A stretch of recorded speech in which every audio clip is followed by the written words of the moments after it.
Hi, everyone. This is Peachtree Corners Life with Rico Figliolini, your host here in the city of Peachtree Corners, just north of Atlanta. And I'm here with City Manager Brian Johnson. Hey, Brian.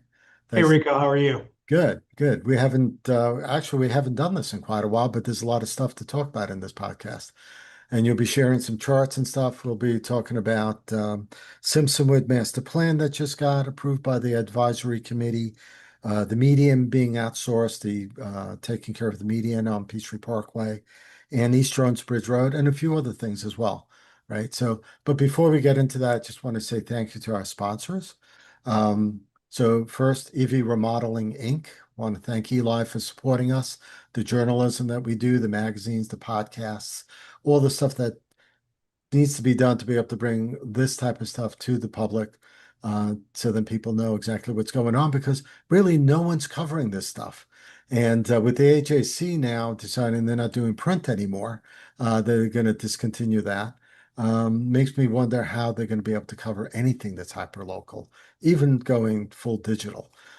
So that'll be interesting. But EV Remodeling, great people. They've served over 260 families doing whole house remodels, kitchen, bath, additions to homes. Great guy. Talk to him. Peachtree Corner resident and business owner, evremodelinginc.com. The next one, Vox Populi, also here in Peachtree Corners. Great guy, Andrew, Daniel, the whole family. If you have a brand, if you're a business and you have a logo and you want to be able to get your stuff out, you want to market yourself, you need something to be able to market, and they bring everything to life pretty much. So you need a vehicle wrap, you need trade show displays, you need apparel with your logo on it, hats, anything you can put a logo on. Think about it. They can figure that out. You want to laser burn that logo of yours onto something you never thought about? They can do that. So check them out. They also are a major sponsor of the city. If you've been to the concert, you've seen the Vox stage at Town Center. Without them supporting these great concerts and other things may not be, it may be not difficult to do, but it's great to have these sponsors because they help get it done. So check them out. They're actually at the concerts usually with a display stand there as well, booth, I think. And they have great city branded apparel and stuff you can check out if you want. But go to voxpopuli.com and you'll find out a little bit more about them. So now that we've covered that, let's get right into it, Brian. It's been a while, and Simpsonwood Park has been on everyone's mind. And through this past year, quite a few meetings also. Not even counting the deer population issue, right? It's mainly what will happen to Simpsonwood Park with the master plan. So what's coming there? And basically the advisory committee, citizen advisory committee, right? Ended up approving a master plan that they'd like to see after all these public hearings. And this is going to go to the Parks Recreational Authority Authority Board. Yep. before it gets to the Gwinnett County for approval or vote. So tell us a little bit what's included now. Where are we at after a year plus public hearings and such?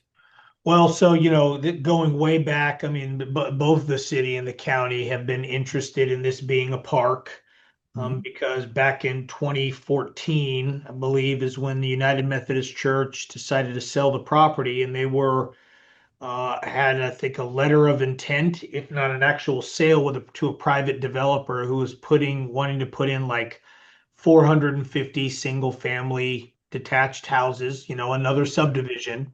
Right. And the county and the city got together and said, no, we would rather that be a park. And so the county and the city threw in money and ended up buying it from that private developer, and it became a park. The county agreed to run the park. So Mhm. once we bought it jointly, I mean, the county threw in like two-thirds of the money and the city a third, essentially. But the county said, we'll run it like a park. They ended up creating a citizen advisory committee then and work through what was the initial master plan. And a lot of it had to do with demolition of existing structures at the time. And they got it to the park where kind of we know today, with obviously, like, 10 years of wear and tear on it. But But the original, just to remind people, the original structures on there, was essentially a resort, if you will, for retreats. So there was a hotel essentially to a Mhm. degree, right? There was a meeting building, there was an apartment building there. There were parking spaces for over 200 plus cars, I think. Yes, a Pavilion, in-ground big, pool. like covered outdoor basketball Yeah. court, and they had day camp or summer camp cottages, Right. or cabins. And so, yeah, it was kind of, well, then the county through the last SPLOST cycle appropriated about $7 million to improvements to Simpsonwood. Hmm. And so they decided to, prior to deciding where that money would go, and they said, let's stand up the Citizen Advisory Committee again, Hmm. and let's have them weigh in on what we do with the $7 million. And so they took half of the original Citizen Advisory Committee and then a new batch of people and put us together. And I was representing the city on this. And they ran over the course of about the last year. They've run us through, I don't know, we had probably, I don't know, 7, 8 meetings, Hmm. and basically went through the iteration of what is it that should be there? What do you definitely not want to have there? And over time, just kind of refine the master plan more and more to a point where, as all processes, you know, get to, there had to be all right, we have to make we have to have this master plan Hmm. that goes to the Recreational Authority Board and the county commission. To boil it down, I would say that, there were a number of things that were thrown out that the committee didn't want, and the committee just also was not always of one accord Yeah. on this. So it was a large committee. There was, like, I can't remember, 20 to 25 people on it. Yeah. And so the committee wasn't on one accord, nor was it on one accord last night. There wasn't unanimity per se, Right. but we'll say this committee was able to really, and to the county's credit, county parks and rec direct department's credit, they allowed for a lot less man-made development to be put in there. Hmm. Things like big playgrounds, the amount of trails they started with were a lot more than we resulted in. There's less pavilions with grills. There's less parking. There's not a entry point into the Chattahoochee like you see at Jones Bridge Park. So Mm. very much the committee was like, look, Jones Bridge Park has some things that make it unique and everything, but let's not try to replicate all of that at another park that's just down the road. Right. And so the end result is one where it has some man-made trails such that, you know, paved trails such that they're handicap accessible. Could be walked on if it's wet outside and you don't get muddy. But yet there's a lot of trails, more trails than not, that are just undeveloped, you know, trails that are maintained, but they're just like, little goat paths within the woods, so that you get that there's not your formal playground like you would think. There's only, I think it was, three smaller pavilions, Okay.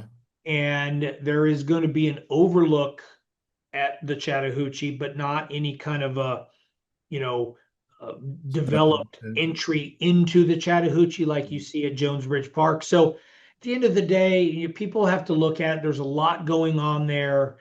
But it is going to remain a passive park. There's not programming out there. There's not soccer fields or pickleball courts or basketball, or mountain biking was another one. They were like, no mountain biking. And so And at there the end of were, the day, not everybody thought it was perfect. I'll just end with, not everybody thought it was perfect. There were some people who still think that there should be less of a certain thing, or some others who are like, oh, I would have liked to have seen more. I won't get into the eaches, but overall, the county did listen. Mhm. and got something that I think is a doable one, and the park will be better off for it. It'll have new bathrooms, it'll have resurfaced parking, the chapel will be renovated. I mean, there's some things So the about it that'll make it good. chapel will stay there. It'll be Yep. renovated. The bathrooms at the front, I imagine, will be renovated or Oh whatever. yeah, yeah, it'll be new bathrooms. Will there be bathrooms and I know at one point there was going to be additional bathrooms somewhere else. Yeah, there's a smaller one down close to the river itself. Okay. And the pavilions, isn't there one already? Or is Yeah, it? there's a massive one that Yeah. it covered a full court basketball court. That's the Right. current one. Right. That one goes away, and there's Okay. going to be three smaller ones. Okay. When you combine the three, I think it might be a little bit more total covered pavilion space, but not a lot. But And it typical started to, with, a lot more. And, yeah. again, the county listened and Mhm. it kept refining it. So it's a well thought out plan, and the county Parks and Rec Department did a good job on it. The consultants that they used did a really good job. There's a lot of, oh, and maybe another important point.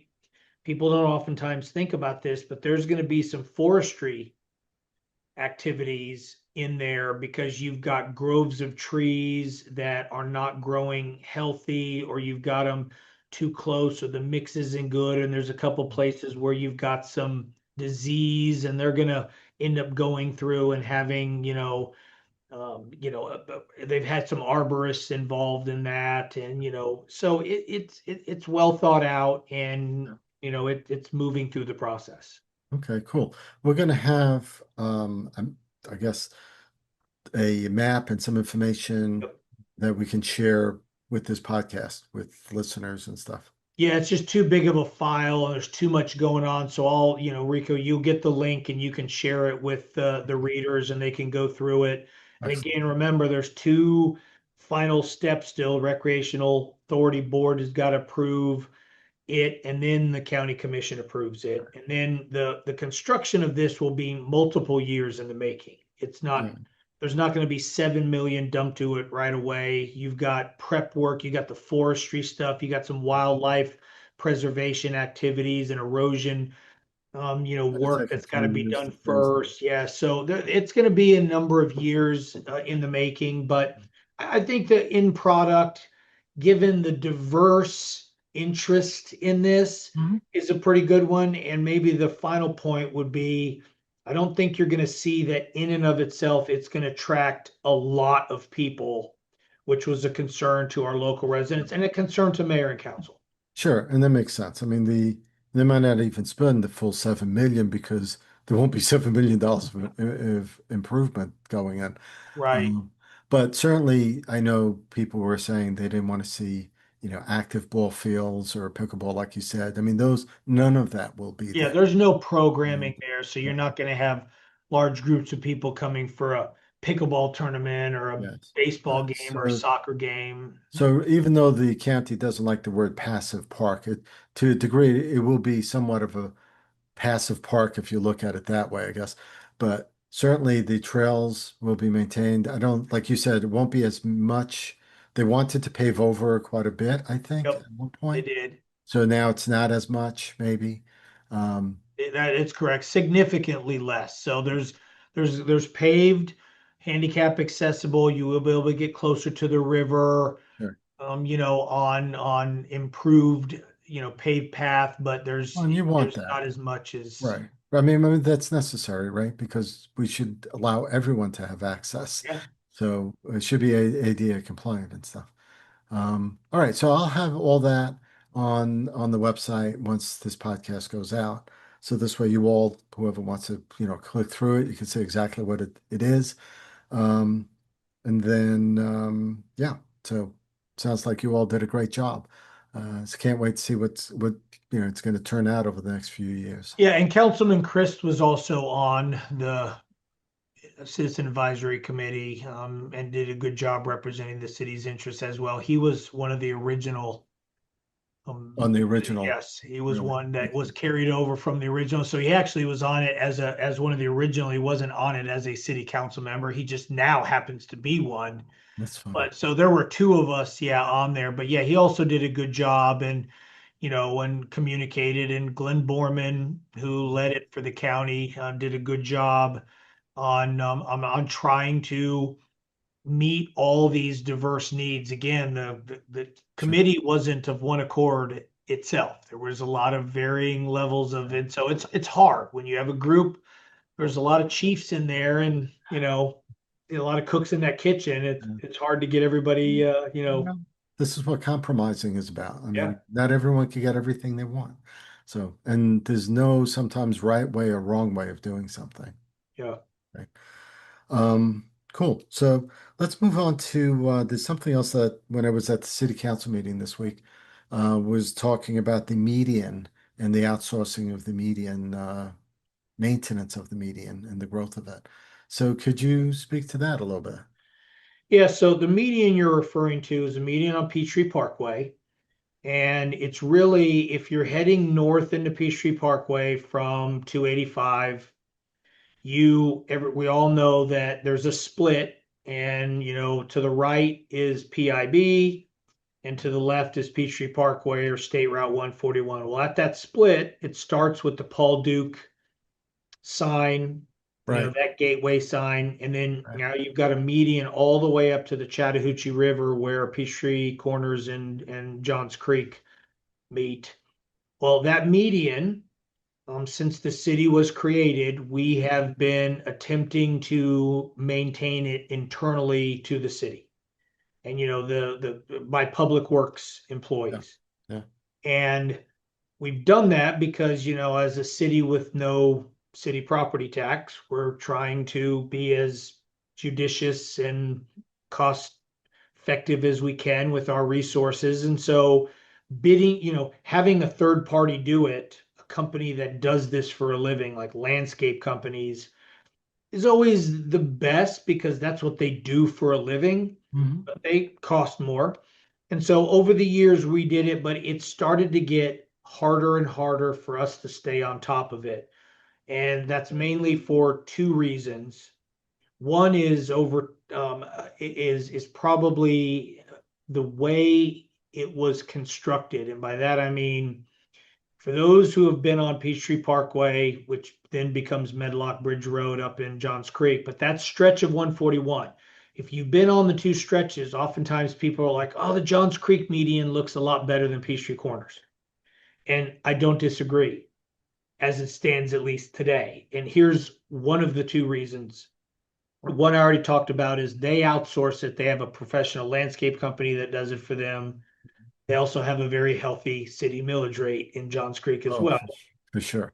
Yeah. And the second reason is the difference in the way Georgia Department of Transportation constructed it. If you Mm. notice in Johns Creek, the median up there is raised. So they poured curb and then they raised the whole median to the level, about, what, 8 inches above the roadway. Yeah. And they buried the drainage underneath the median, and the median is crowned in Johns Creek. So when water hits, it'll roll off into the street and then into drain inlets Yeah. on a pipe running down the middle. Well, when GDOT built our section, Hmm. it didn't do that, except for, you may notice right at about the Wellington Lake subdivision Yeah. entrance, Yeah. from that point to the river, which is not that long of a section, they actually did that in Peachtree Corners. We have the raised one, but Yeah. most of the median for us is actually done opposite.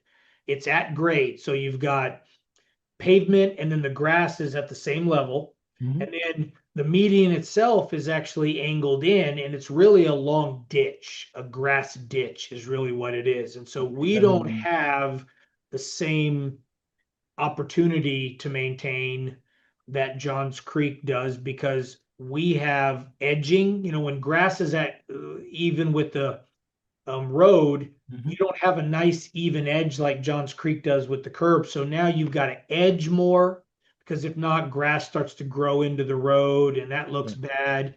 Drainage into the middle. I mean, Johns Creek's landscape company doesn't really only even have to worry about if it just rained.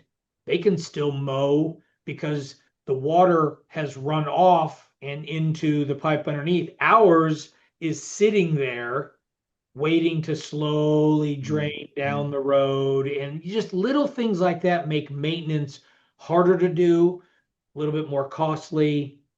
And and then the final reason, so we've been falling behind a little bit, falling behind. And then when we put in the gateway sign at the Medlock Bridge, East Jones Bridge, intersection, Yeah, yeah. that added a final location that's really, call it, part of the median section. And it just made us realize we need to look at this. So we went ahead and wrote a bid and we bid it out, and we're going to have, and council approved Tuesday night, us to outsource the whole thing. And that means from the Paul Duke sign, including the Paul Duke sign area, Right. all the way up to the Chattahoochee, to include the new gateway sign right Mhm. there by Ingalls, East Jones Bridge, Yeah. Medlock, Yeah. and the maintenance of it, the edging. They're going to actually do landscaping. Like, they're going to end up, there's some sections that have too many shrubs,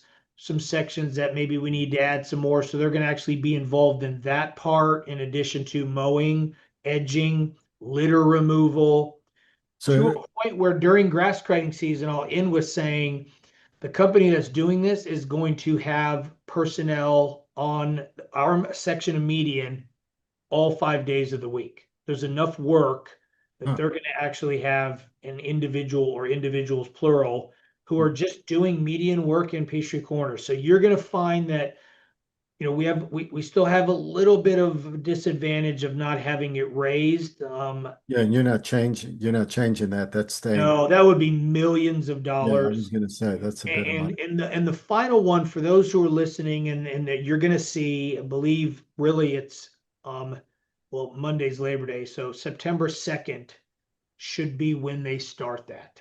Oh, okay. And so you'll start seeing a difference. I would say give them a month, because they've got some catch up on edging or whatever, but you're going to see a noticeable difference. One final thing that we are going to fight is, if you're ever in Johns Creek and you're wanting to make a turn, when the median is raised, Hmm. you can't cut a corner, because to cut a Yeah, corner would mean right, you jump up on the curb and then you right, would fall back down. right. And we have sections in which people do cut corners, and it ends up taking wheels over top of the Hmm. grass, and it creates kind of some less, harder to maintain areas that are unsightly. Just take, for instance, if you were on East Jones Bridge coming from Simpsonwood Park, and you come out and you hit 141 and you want to turn north into Johns Creek, you Yes. have a left turn lane. If you are on Mm, the inside of the lane, yeah. you can cut across Hmm. the median, and Yeah. people do, and it's created a pothole. You Yeah. can't grow grass in it. Yeah. Can't we still got to address that. Or the other one is like, if you wanted to turn onto East Jones Bridge heading north, or coming from the south, Hmm. and you want to get in that turn lane, because when the protected green arrow goes, you want to be there so that you may be able to get flushed. Well, if cars are backed up, and you got that, like, one car, we've always been there, that's just enough that you can't quite get around them so you can get to the Yeah. turn lane, Yeah. people will cut into the median Oh, yeah, for to sure. get on there. And that also creates potholes, and you can't grow grass on Or it. So on that Peachtree Parkway by Peachtree Corner Circle, I see people making, instead of making the full left turn, they're making essentially a U-turn to get U-turn. into UT, right? So, I mean, Yeah, it's, and so that, so we're gonna still struggle with that. We're looking Mhm. at ways we might be able to do some things to prevent it from happening, but that's like kind of the final 10%. What you're gonna see, and so it's just, we're gonna finally have the median that the city deserves. Sure. And so, but will say it's not a inexpensive endeavor. Yeah, I I'm mean, it sure. costs money. Everything costs money. Yeah. Uh, all right, so let's also bullet point a couple of things before we get into the East Jones Bridge, which I want to talk about also. But just so that people are aware, contested election? No, right? Peachtree We Corners, do not have the three members of city council that were up for election. Nobody qualified to run. So officially, as of 4 o'clock yesterday, we will not have an election because there's no opponents who qualified to right? run. So that was 4 o'clock, yesterday being Wednesday, the 27th, for those listening. So no qualifying means no one needs to go to City Hall in November, but there will be ESPLOST on the ballot. So go That's to your normal correct. polling place for that, right? Yeah, the county polling places that you normally go to for county or, state and national elections, Right. those polling precincts are going to be open because there is there's East Blost is on the ballot. So that's going to be renew the penny that goes to Gwinnett County Public School System, which I would encourage people, that is one where it's been something we've all been paying on for a long time. Mhm.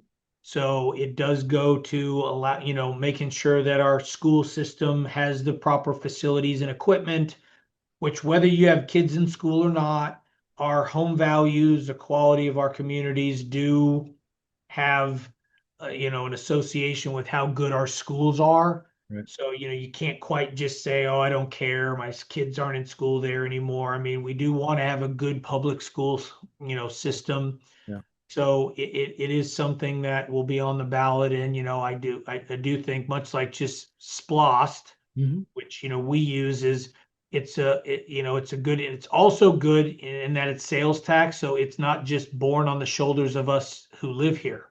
Right. Anybody visiting, if they go to a restaurant, a gas station, a rush shop, they pay sales tax. They also are contributing to our improvements. So that's always the beauty of sales taxes. It's not just like property tax where it's you and I, that live here having to pay for it. So I've always been a favor of these because I think it's, it helps defray the cost and it's also restricted. You can't use it for whatever you want. Yeah, great. Got to go to capital projects. Right. And Public, so that, school yes, safety and all yep. that. Yeah. There's also a third phase at Waterside that just started too, I think, which is off East Jones Bridge. Anyone that knows that used to be the five serve property years ago was changed over to Waterside. So that third phase is also additional, what, apartments, townhomes, cottages? Well, there's no apartments there. It's I all mean, no equity. apartments. Yeah. Yep, all equity. It's either Right. like cottages, stacked flats, Right. townhomes. It's a mix of a lot of different, but all equity. Yeah, there's essentially three phases. Well, maybe anybody's been there, you can see they started at the front and they're working backwards. So this is the very back part of the property up against the Chattahoochee, back behind Simpson Elementary, kind of just to the north of Jones Bridge Park. So this is a section that nobody could ever actually see unless you go into the property. So it's the very back third of the property.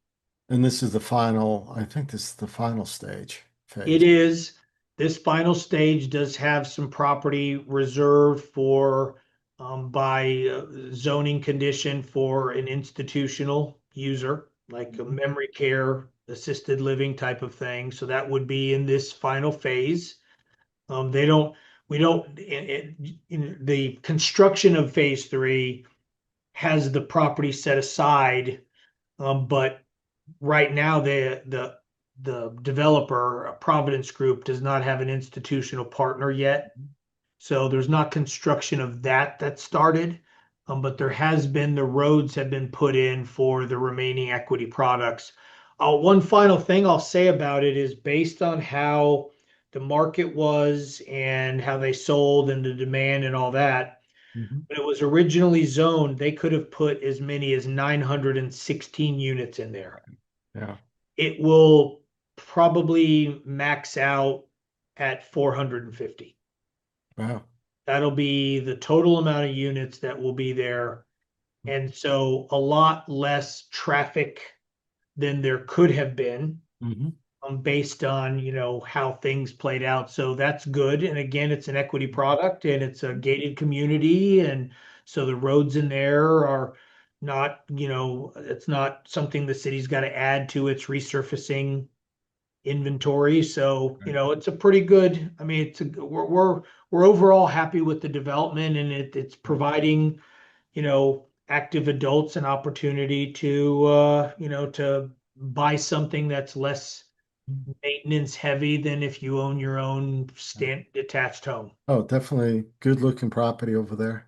And like you said, a lot less than what was approved as Yeah. far as units go. So that's cool. Um, so let's talk a bit about some of the changes going on at East Jones Bridge towards where CVS is. Do you want to bring up a map that we looked at before? Yeah. So It's going to be a change bring up that this map. people, God knows, I would take that trip across from Ingalls straight into the Forum North parking lot sometimes, and you had to be careful doing that actually. And can you see what I'm showing now, Yeah, I'm Rico? seeing it, so yeah, that should the if you're watching this on video, YouTube, Facebook, you'll see it. If not, what I'll do is I'll make sure that we have a copy of this on the website that you can look Yeah, at. yeah, I'll send you this when I send you the Yeah. the Simpsonwood one. So can you see my cursor pretty well? Yeah, so you're hovering over for so then people will know where it Yeah. All is right, so on East Jones Bridge where the CVS, yep, here's um, CVS. right? So This the is East Jones driveway, Bridge coming into 141. This would be the new Rome building. This is the right? north end of the Forum.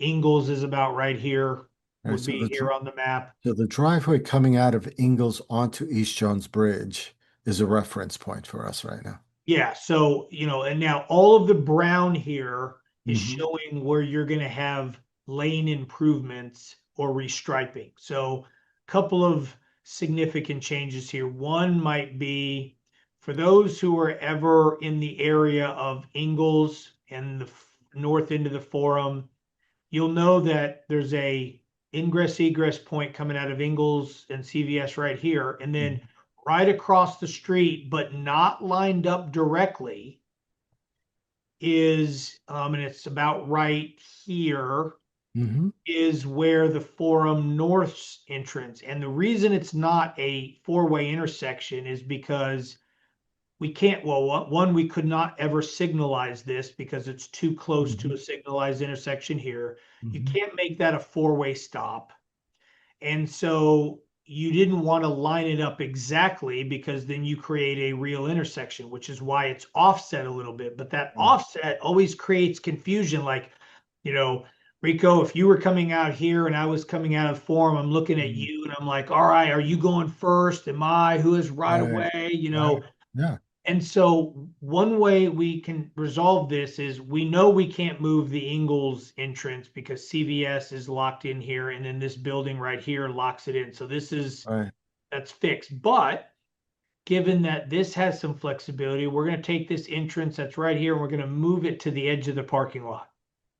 And so you can still get into the parking lot. When you Mhm. get in, you would be directed to come down the middle again. But you can still enter this just like before. But by moving it and making it clearly, to Mhm. where you're not fighting this traffic, a lot of us who live down East Jones Bridge, we can make a right and you're not having to look across the street.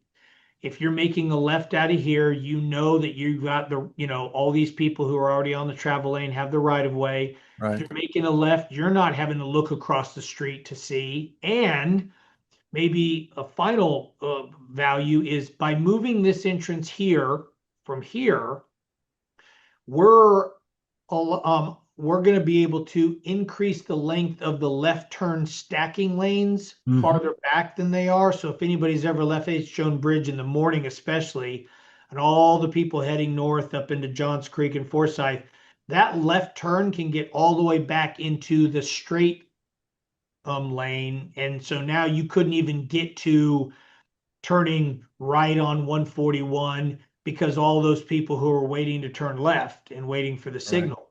Right. Well, we can increase the stack and we can put a dedicated slip lane for those who want to merge onto 141, and we can flush those cars quick.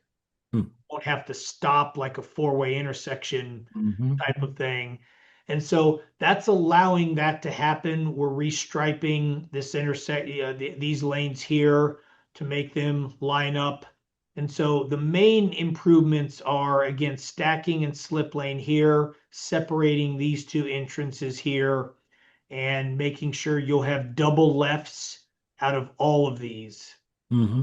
And so this will flush this intersection much better.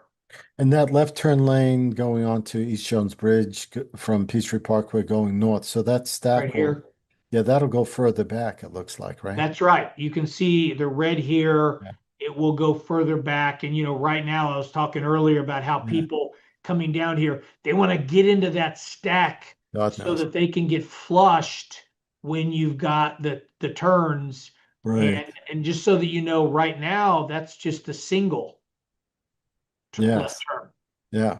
for, right until the very end. And so now that'll allow more traffic to get out of the Mm-hmm. straight and get into the stack there. So it'll be all double left turn. Hmm. Uh, so again, a lot of traffic that uses it, but this will help Yeah. make it safer. So yeah, that's one of the projects that we got going on. Do you know when that'll get off the ground? Yeah, so right now the final thing we've got, it's under design, but right now GDOT's got to acquire some of the right of way. And Mm, of course, this is that crappy ditch that right. should Next to have been CVS. Yeah. that predates the city, but that should have been piped a long time ago. But Right. Right. it is what it is. But yes, we've got to do it because as you see here, we're taking a little bit more property here, Right. and DOT requires a clear zone, Hmm. and so it's not affecting CVS, but you have Right. to go through the legal stuff, and there's how much CVS is going to get for it, and how much the state's going to pay for it, and Right. that is it. When that is done, I would say, 6 months from that. So, I mean, we're hoping that maybe spring of, next year Oh, ish. okay. That's pretty fast considering how things Yeah, move. and we've been working on it for a while. Yeah. So, yeah. So you had some other charts to show us too. We were talking about multi-family. Well, yeah, you and I were talking a little bit about, there was a town hall meeting last night as well. Councilwoman Ora Douglas and Councilman Alex Wright held a joint town hall meeting. And as town hall meetings oftentimes go, and Rico, you can see the graph right now, correct? Correct. Yes. Okay. As town hall meetings go, the elected body want updated information, and so they were asking me and my staff for some stuff, and there were two graphs I provided them when people were wanting to know about housing type, especially as it relates to apartments. So this graph right here, one of the things is we went back to 1973 when the city really, this area, it wasn't a Mhm. city yet, really started to get developed. And that was as a result of Tech Park Atlanta. So Mhm. late 60s is when Tech Park Atlanta started. And then over as it started to become more successful, you know, residential developers were like, hey, we can build houses near all these tech companies. And so you had this big, you know, this Growth phase spurt. of yeah Yeah. this phase of apartment building, and these are Right. all rental units. So this would be apartments, and you had all this, this crush of them in this short period of time. This is Right. where you get a lot of like the apartments on outer Peachtree Corner Circle between Yeah. Holcomb Bridge and PIB. 1987 showed a really huge spike of apartments, Right. almost 1,000 units. Yeah, and so these are ones where you got that, and then kind of petered off, and it was just going along, and then the city, became a city in 2012, and this would be a good one to show. So in 2012, since the city was incorporated, Hmm.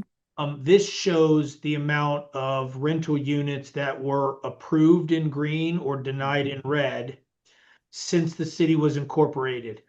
The 2019 would be Cortland, Now, which is the one off of 2019, PIB. in 2019, for those that can't see the chart, because they're listening to the audio podcast, is the first time we see approved multifamily. From Right. 2012 to till 2019, there was nothing approved like that. Yeah, no 29, apartments were approved. correct. So multifamily. So 2019 is Cortland, Yep, and then we skipped to 2021 and 2022. right? And That's those, where we had a lot of apartment rush. That was kind of the post-COVID, mhm, hey, housing demand went up, housing prices got ridiculous. People were like, hey, I don't always have to go down, you know, downtown Atlanta anymore at the company I work at because they let me work from home. I can maybe right, move out to the right. suburbs. That And was all happening at that yeah, point. and so this is where you're going to get like the units that were like on Technology Parkway South and PIB, Hmm. which it was a long time vacant office building, and that would have been converted. That one came in. You had Two Sun Court, which is right across the street from Intuitive Surgical, right next to the post office. Right. That was another mixed use that had apartments. And 2022 is probably the big one there, is you had the combination of the Forum Hmm. and across the street at the town center, which is now Solus, which is grand Right. opening is next week, I believe. Yeah. That's where you got that in 2022. And of course, you can see in 2022 and 2024, there's been a lot of denials as well. Right. And For those that can't see it, in 2022, so we had that was the last spike really of yep, multifamily that came in. And then there was close to 600 plus apartments, so almost 600 multifamily denied in 2022. Now some of yep.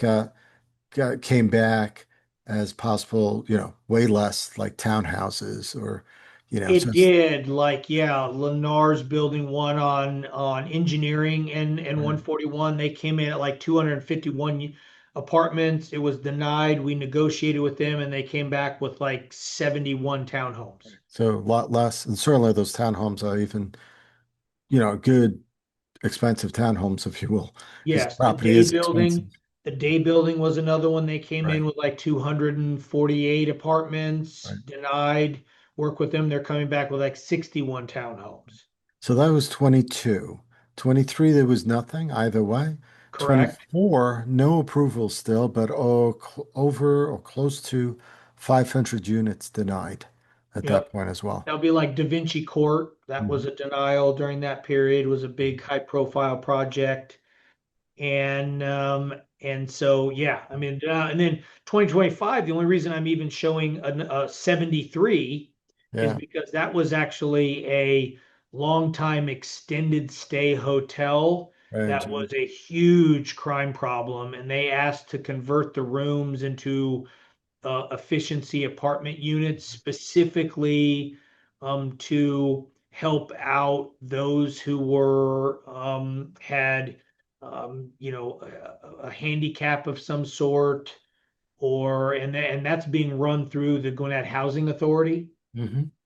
So that was a conversion. That's not new, and trust me, the extended stay hotel issue is not a good situation for us to have at all. No, for sure. And this one is, for those that don't know, this one is Jimmy Carter Boulevard, Right near um, PIB. Yep. right near PIB, right? There's actually on that strip, there's actually two hotels. This is the one on the right, if you're facing it, looking west, right? Right. Forget what the other one is, Yeah, but by a car wash, right yes. there. Yeah. Mhm. I mean, and so yeah, that's that wasn't new. That's definitely an improvement. And with Gwinnett Housing Authority regulating it, now we've got, one throat to choke, if you will, if things are not Right. going well. But that extended stay, I mean, all of them. We have a few like on, Medlock and PIB, which is actually a finger of Norcross that, Hmm. by the Waffle House there. Those three are a huge problem. Yeah.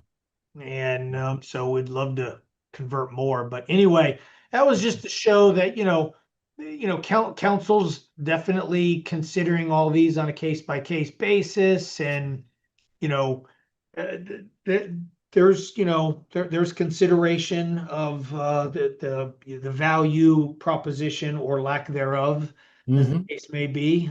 So yeah, it was just we were talking, thought that would be interesting to share, and I'll share that with you as well. Yeah, So no, you I can put all appreciate this that. on there. But yeah, that'll I help. mean, listen, for those listening, there's always, I've been a resident of Peachtree Corners of this area since 95. And so I've been here through the city light, through all the arguments and the stop the cityhood and all that stuff. Um, and, listen, when Gwinnett County was doing rezonings, they were doing a lot of rezonings to multifamily. Um, Gwinnett County itself, right? And we had no control over this area at all. I mean, even with the county commissioner, and when they talk about county commissioner preference, or you follow the lead of the local county commissioner. Sometimes that was good, or and sometimes not. It just depends, right?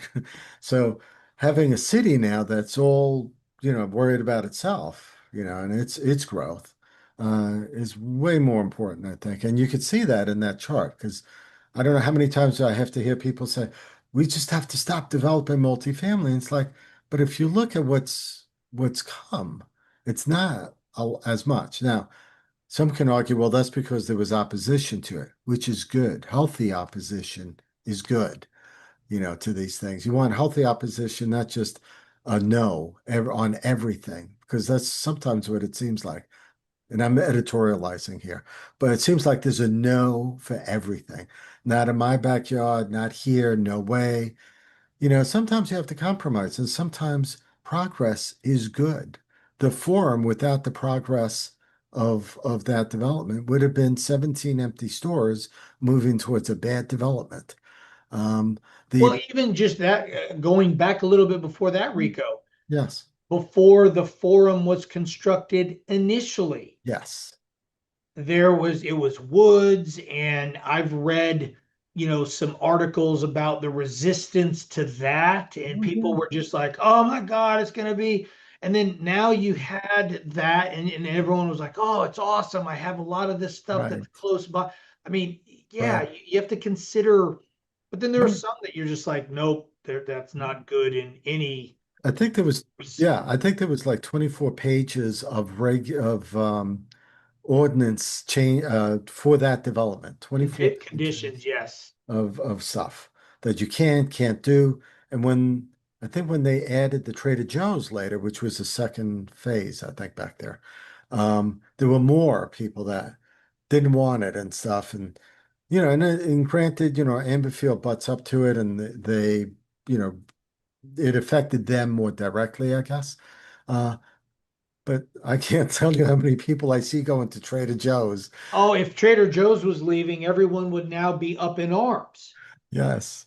I mean, so yes, it's not, it's just not cut and dry. But again, there are some times where somebody wants to do something, you're like, that doesn't make sense in any universe, and so certainly doesn't make sense here. But anyway, as we talk about this, we've been talking about it for years. These are just sometimes revealing to Mhm. see, this kind of stuff. And So I appreciate you sharing that with us. yeah. So we're going to have all that on the website, show notes, links to all these things. So if you want to learn a little bit more about what's going on there, you can certainly follow those links out. I want to thank you, Brian, for being with me, for Yep. doing the podcast Thanks this for your month. time. Yeah, no, enjoy it. We haven't done it for a couple of months, but I've been filling in with Urban Ebb podcast for those that maybe might be interested in listening to that. I've been interviewing several police chiefs and others about their local police department and stuff, and standing up their police force, and a couple of authors in there, some local authors that live here in Peachtree Corners and in the area. So some good podcasts there, I think, if I can say that.